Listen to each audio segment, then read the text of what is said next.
Berdirinya RMS muncul sebagai bentuk ketidakpuasan atas terbentuknya Negara Kesatuan Republik Indonesia atau NKRI. Setelah Konferensi Meja Bundar atau KMB, Indonesia diakui sebagai Republik Indonesia Serikat atau RIS yang merupakan negara federal.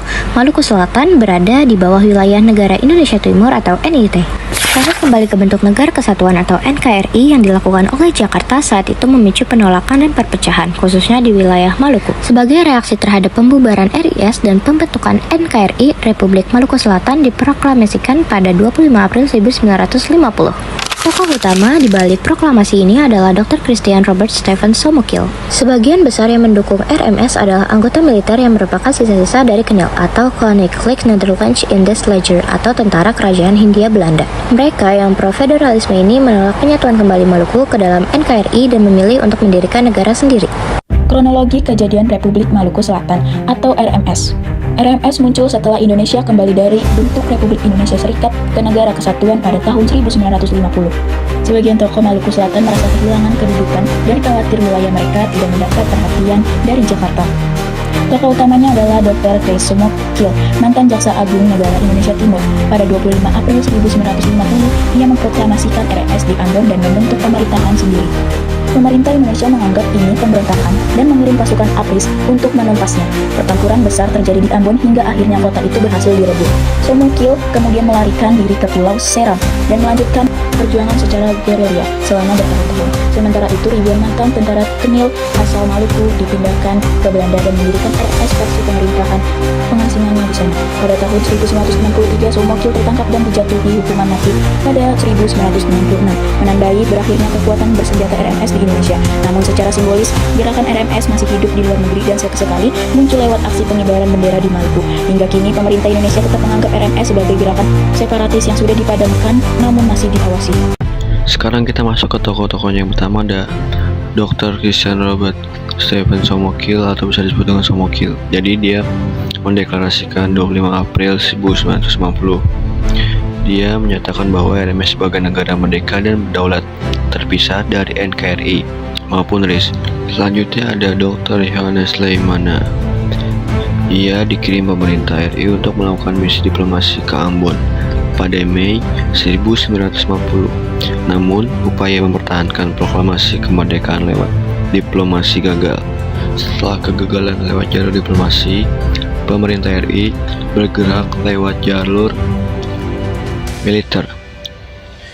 Jadi, Alex Air Force Kaliwarang pergi ke Maluku untuk menumpas pemberontak Republik Maluku Selatan, dan dia memimpin langsung penumpasan pemberontakan Republik Maluku Selatan itu. Upaya penumpasan pemberontakan RMS. Awalnya Soekarno memilih jalan damai dengan mengirim tim yang diketuai oleh Johannes Leimana untuk berdiplomasi atau melakukan perundingan. Namun, ajakan tersebut ditolak oleh Somokil dan kawan-kawannya. Somokil hanya akan menyetujui penyelesaian secara damai jika pembicaraan tersebut diikuti oleh UNCI. Meski sudah dilakukan perundingan berkali-kali, Somokil tetap berpegang teguh dengan pendiriannya untuk memisahkan Maluku dari RIS.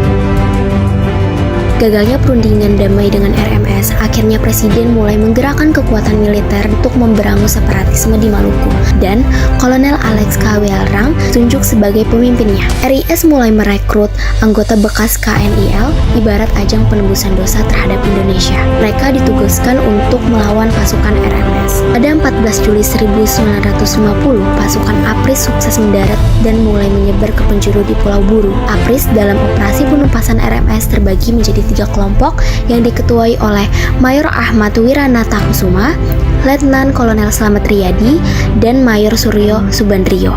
Masyarakat Maluku sebenarnya merasa tertekan dengan pemberontakan RMS. Hingga pada 3 November 1950, pemberontakan RMS berhasil ditumpas, meski banyak pasukan RIS yang gugur. Ambon kembali dikuasai pemerintah, sementara Somokil ditangkap, dibuang ke Pulau Seram dan Buru, lalu dijatuhi hukuman mati. RMS menunjukkan betapa sulitnya menjaga persatuan Indonesia di masa awal kemerdekaan. Keberadaan RMS menimbulkan ketidakstabilan politik. Negara yang baru berdiri jadi terlihat rapuh. Kalau Maluku berhasil lepas, daerah lain bisa ikut-ikutan menuntut kemerdekaan. Artinya, RMS bukan hanya masalah Maluku, tapi ancaman nyata bagi keutuhan Indonesia secara keseluruhan. Terjadi perpecahan antara kelompok masyarakat di Maluku. dan banyak korban jiwa akibat konflik bersenjata.